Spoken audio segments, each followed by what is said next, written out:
the behavior of other Plathville, and I no longer want to be a part of that show largely because of the behavior of other cast members on that show.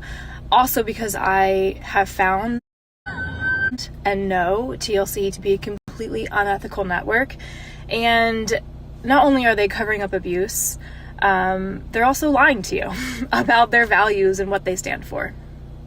And when I say this, the most common thing I hear is, Olivia, we all know these big networks and corporations aren't ethical. So?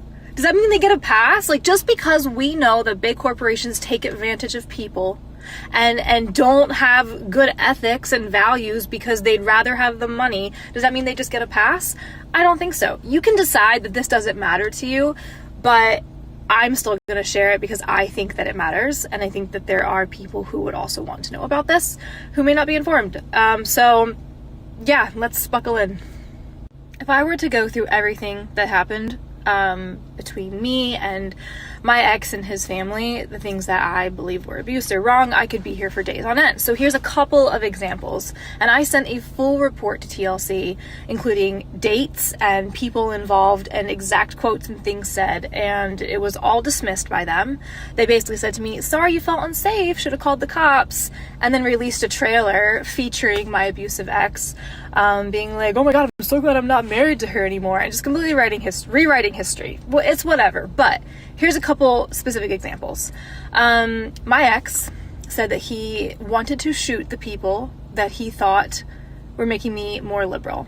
He named them by name. Included in this list of people were the executive producer on the show and the head of the camera department, because he thought that they were influencing me to be more liberal.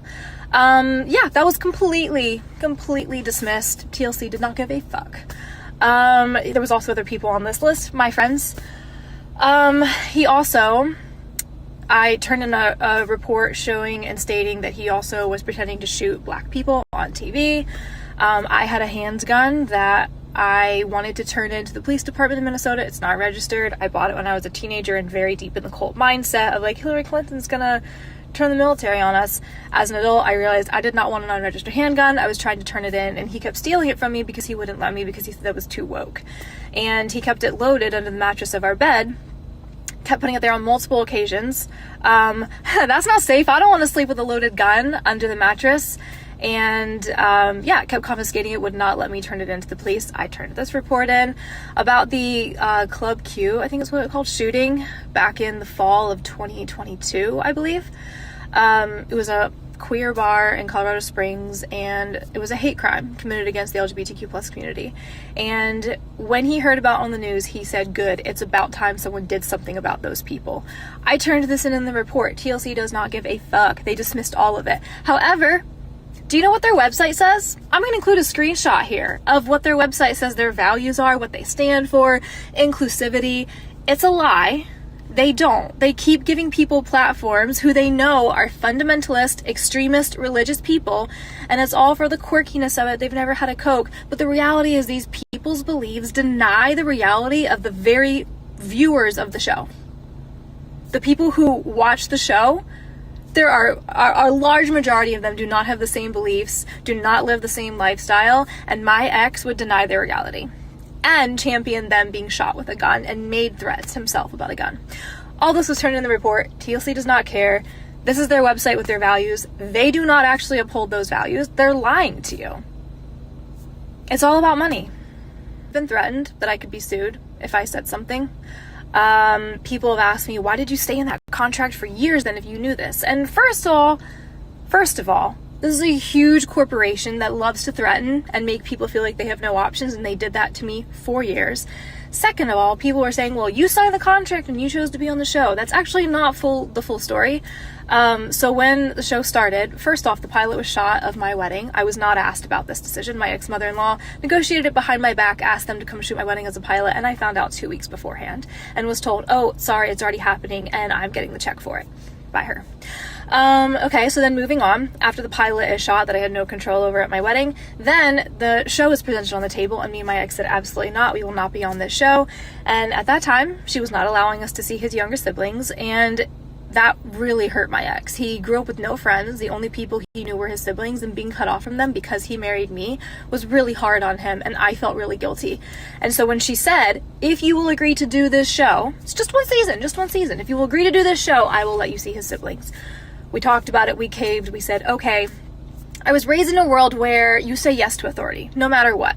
And I was on my way out of that. I was figuring out how to stand up for myself, but it's so deeply ingrained when you're beat from the time you're little. If you don't jump and do everything that mom and dad say and everything an authority says, that's hard to get out of your head. So when it came to signing the contract for the show, my ex-mother-in-law presented it, and I said, I would like to take this home and read it before I sign this contract. And she said, oh, I already read it for you. I already know it. It's okay. It's totally fine. It just says blah, blah, blah, but it's like not very binding. You can just sign it. I just need it today. And I said, no, I'd like to take it home and read it. And she was very certain and said, no, I need it right now. I need you to sign it right now. And I felt very bullied and pressured by her and my ex-father-in-law standing right there pressuring me to sign this contract. And the fight or flight in me, the good, submissive Christian girl kicked in, and I said, okay. And I signed it thinking, okay, but I can get out of this, right? Because I was raised under a rock and didn't know shit about any of this. I firmly believe if you make a show capitalizing off of how people are naive and grew up under a rock and hidden from the world, then you should bend over backwards as a network to provide them legal counsel and make sure they're not taken advantage of, because you're making a show about how easy it is to take advantage of them, right? Ethics. Okay, so anyways, sign this contract thinking I can probably get out of this and he'll get to see his siblings. It's going to be fine. 20 years old. Turns out this contract that she negotiated, I was the only non-paid cast member. Everyone else got paid because the check went to her. She got the lump sum, then she got to pay the kids out of what she got. I was the only person not included as a paid cast member. I was an extra, even though my wedding was the pilot for the show, and I was in every single episode and a main focus of that first season. And the network said that if Ethan and I said no, they wouldn't have the show, which is why she was desperate for us to say yes. So this network knew this. They took advantage of me. They did not pay me for that season, even though I was not a minor and I was not her child, and she never should have been able to negotiate for me and negotiate me out of being paid. Nonetheless, okay. I literally could talk all day about this because it's just, from the very conception of the show, it's been unethical. There's been so much abuse hidden. There's been actual lies said on air that the network knows that I could post about and they would know and have to take accountability for. And there's footage existing to show that it's a lie. They're currently still lying to you. They're promoting this family as a wholesome Christian, nice family, and that's just so far from the truth with what's behind the scenes. They're allowing them to rewrite history on air, that I was the one that did XYZ, all these things, when it's actually been on air that that's not true. And they're telling you that they're an inclusive network. We have queer people on we have LGBTQ plus people on other shows. Yeah, you don't give a fuck about their human rights discovery. Because when my ex said that those people should be shot, and he championed that, which is a hate speech, which often escalates to hate crimes. He was pretending to shoot people on TV with a gun, black people, LGBTQ plus people, told me that he believed that they should be shot, said if he had a child that was gay, he would tell them to get the fuck off his lawn, never talk to him again, said that. Yeah, I have a video of it. And I've been sharing some of these videos over on TikTok because it's easier to share long form content on TikTok than it is Instagram. So if you want to see a little bit more behind the scenes, it's so much footage to listen to and sift through that I've not posted everything, because honestly it takes a toll on my mental health when I have to listen back to it and post it. But you guys should know who you're watching, who you're consuming, who the network is trying to paint as innocent and wholesome and a lighthearted, good family show when it's not. It's absolutely not. Behind the scenes, they're very hateful people, and my ex specifically, and I know one of the other younger kids, they talk openly about how much they don't believe the LGBTQ people should have rights. And my ex even said he thought they should die. And I turned all of this into the network in a report and was dismissed, and none of it was taken seriously. So I just feel the need to say that out loud because they're lying to you, especially when promoting this new season that's about to air. I'm only in it for like a split second. This is during the period of time where I was trying to figure out how to get out of my contract or what I wanted to do, and I've since asked to be released from my contract, which the network has given me grief over for no reason, because I'm not even in the show anymore. It's a power move. Yeah, and I'll probably get threatened because I'm sharing this, but I just think you guys should know you're being lied to. This is a super long video. I'm gonna go now. I will post some other things. Go over to TikTok if you want to see more long form content, and I'm going to share some more things on here. And all the people who say move on and get over it, absolutely not. I will not move on from people who say things like this. I will not stop sharing or talking because women need to tell their stories, and people should know this. So